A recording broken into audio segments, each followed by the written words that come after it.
বাগেরহাটে কেন্দ্রীয় বাস টার্মিনালের সংস্কার না হওয়ায় খানাখন্দে ভরে গেছে, ফলে দুর্ভোগে পড়েছেন সাধারণ যাত্রীরা। পদ্মা সেতু চালু হওয়ার পর বেড়েছে দূরপাল্লার বাস ও বৃদ্ধি পেয়েছে যাত্রীর সংখ্যা, তবুও বাড়েনি যাত্রী সেবার মান। অধিকাংশ দূরপাল্লার বাস পার্কিং করা হয় রাস্তার পাশে, অনেক কাউন্টারও টার্মিনালের বাইরে। যাত্রীদের ওঠানামা করানো হয় প্রধান সড়ক থেকেই। যাত্রীদের জন্য নেই সুব্যবস্থা। শুধু বর্ষাকালেই নয়, সারা বছরই এমন বেহাল দশা বাস টার্মিনালের। এতে বাড়ছে দুর্ঘটনার ঝুঁকিও।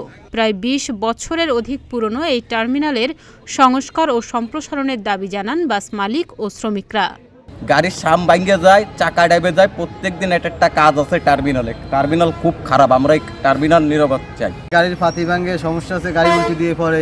টার্মিনাল হিসাবে এখানে আরো পরিচ্ছন্ন হওয়া দরকার এবং জনদুর্ভোগ যাতে না হয় সেটা স্থানীয় মানুষ সহ যত যাত্রী আছে এটা আশা করে।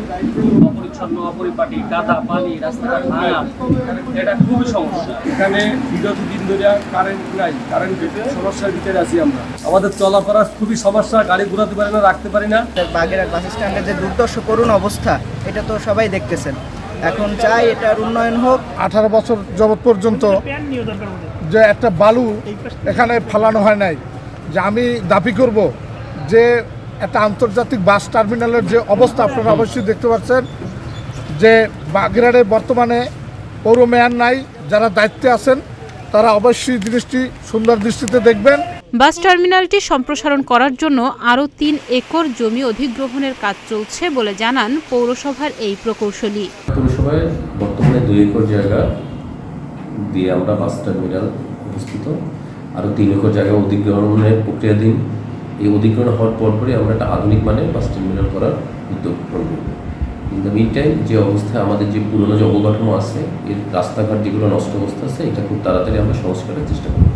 সকলের সাথে আলোচনার মাধ্যমে বাস টার্মিনালে দুর্ভোগ লাঘবে দ্রুত ব্যবস্থা নেওয়ার কথা জানালেন পৌরসভার নতুন দায়িত্বপ্রাপ্ত এই কর্মকর্তা।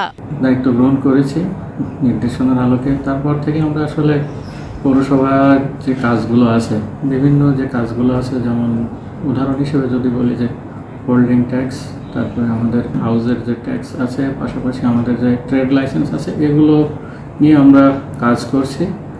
আজকে সকালে আমার কাছে 2 জন লোক এসেছিলেন, তারা বাগেরহাট পৌরসভার যে টোল আদায় করে টার্মিনালটি, সেটির বিভিন্ন বিষয়ে আমাকে অবগত করে গিয়েছে।